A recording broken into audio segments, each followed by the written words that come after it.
Good afternoon. Thanks so much for joining my channel again. Here today, it's Monday the 13th of February.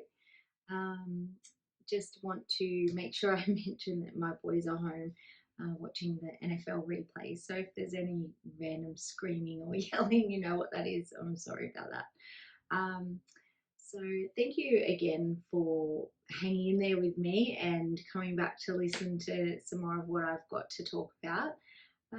I just wanted to actually, the last two videos, could you believe it? I didn't even introduce myself. I didn't even tell you who I am, what my name was, anything. I think I was just too nervous, didn't know what I was doing.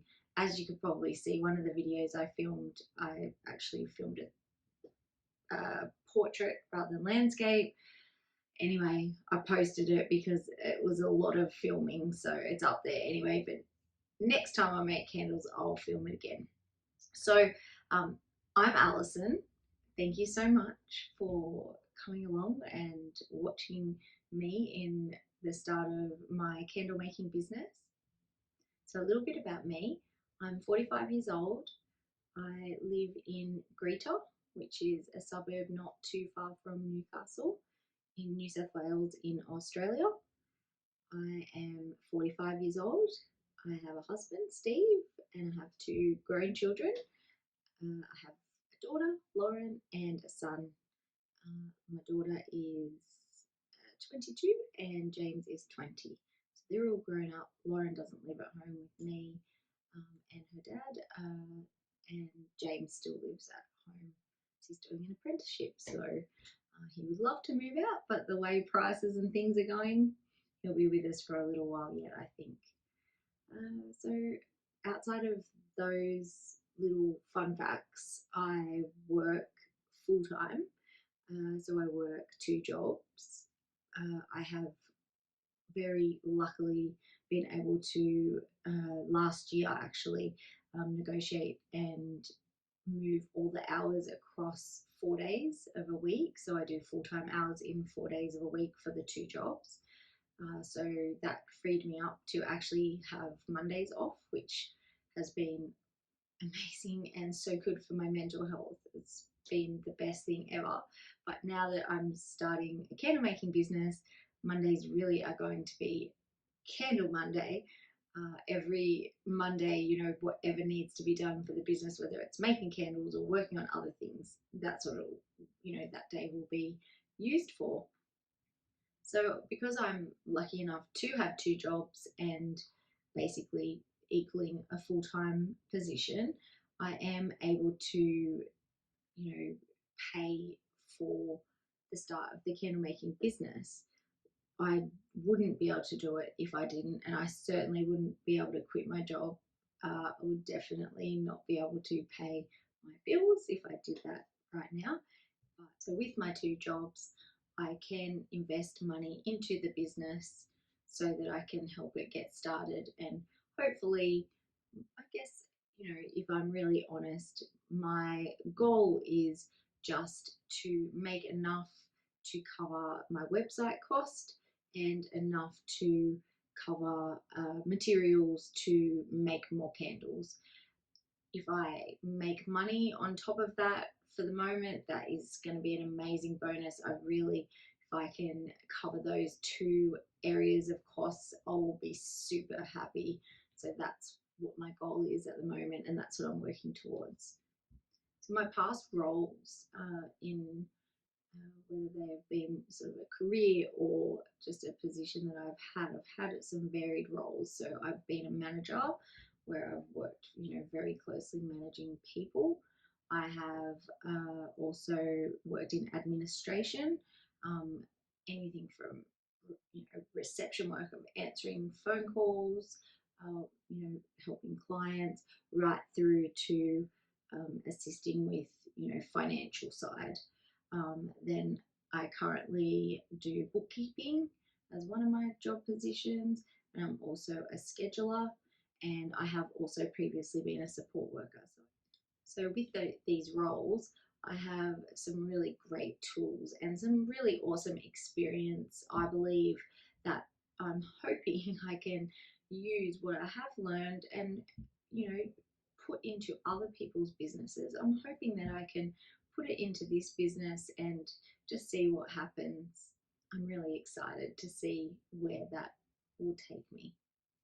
So I've chatted previously that the idea of starting a candle business came because I used to spend a lot of money buying candles, and I can't even remember what it was. It might have been a long weekend coming up, I think it was, and I ended up thinking I would love to try a hobby and of making candles myself. So I ordered a kit and gave it a go, and I really enjoyed it. So basically from there I ordered materials and continued on. And because I loved them and I enjoyed being able to do that myself, I started to gift them to friends and family, Christmas, birthdays, that sort of thing. And then I thought, hey, I really enjoy doing this. Why not continue to do this for yourself and share it with other people that you don't know? So, with that in mind, I'm hoping that my candle business will be a side hustle, not hoping for it to be some multi-million dollar business. It would just be really great for it to be able to sustain itself and be a bit of a side hustle for my husband and I, towards our future. Would be great. In coming videos, I'm hoping to discuss with you from the very beginning, when I did make that decision to start a business, the steps I've taken, which will be very different in Australia to overseas. Obviously, I'm going to go through what I did here and what you need to do in Australia to start a business, right from getting your ABN number, applying for a business name, searching for a business name that works and that nobody else has gotten, then searching and checking, is that then available as a website for a URL. All of those things I really want to do a video and take each step and talk through all of the things that I did. So yes, I would really like to discussed from the beginning. So that's something to look forward to. I really look forward to chatting and showing you and talking about where you begin. And it's not just, oh, that was pretty funny. It's not just for candle business, it's for any small business. You can follow the steps.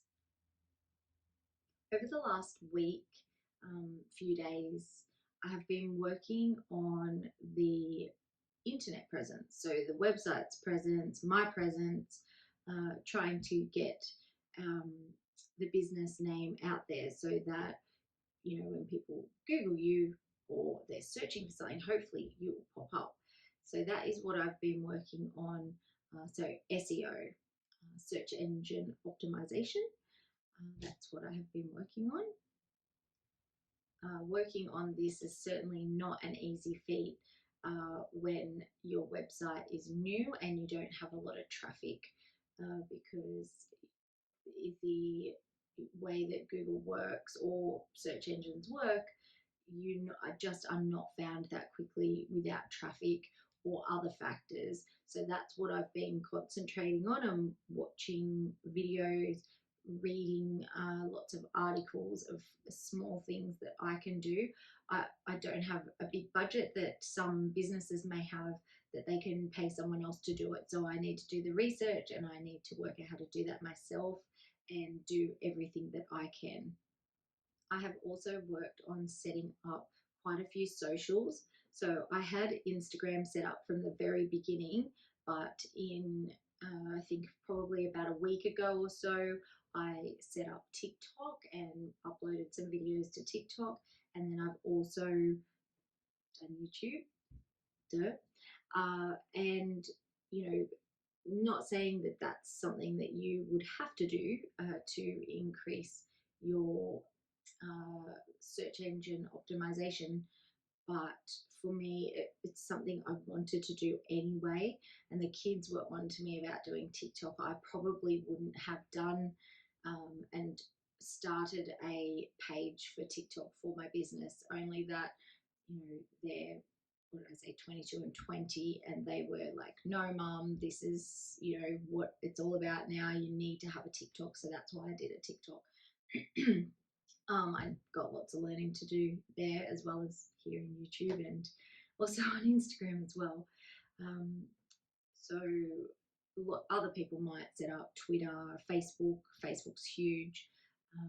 I didn't want to go down that route, but the other thing I did was set up the Google business profile, which is basically, if you're like me, let's just say we're going to go to Bunnings and we're like, oh, is Bunnings open, you know, at this time of the day? And you pop it into the Google, you know, Bunnings Maitland, or, you know, whatever it is that you're searching for. And, you know, that business profile pops straight up and you can see, you know, their hours that they're open. You can see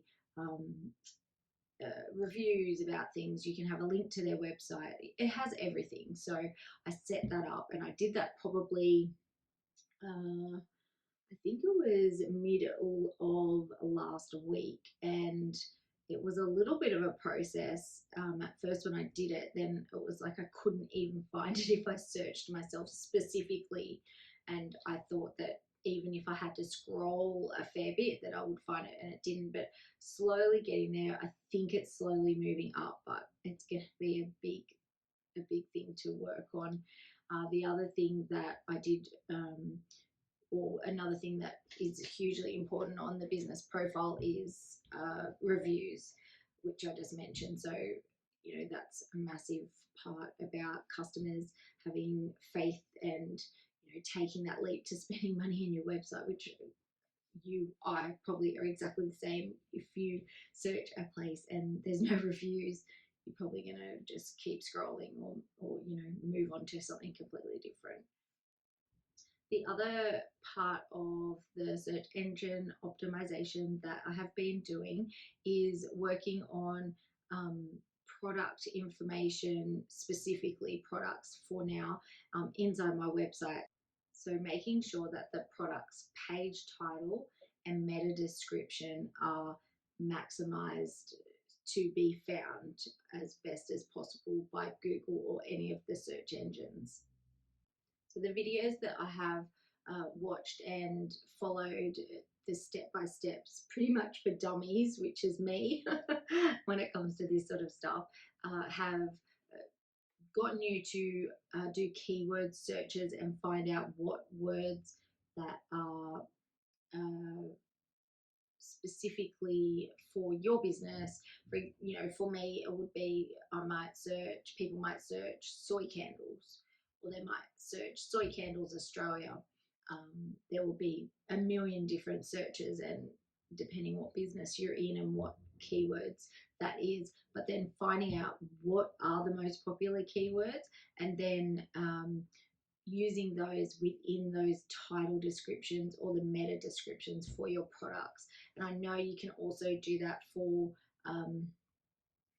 your actual pages within your website, and also putting descriptions on your photos. So they're the things I have been working on, but specifically for now with the products, I still have a lot of work to do. I still have, I think, photos that are within my website that don't have descriptions yet, and I think my web pages have meta descriptions that are just defaulted from what's within that web page. Shopify has just copied it, so I need to improve those as well. So these are all things that I'm working on every day whenever I get spare time.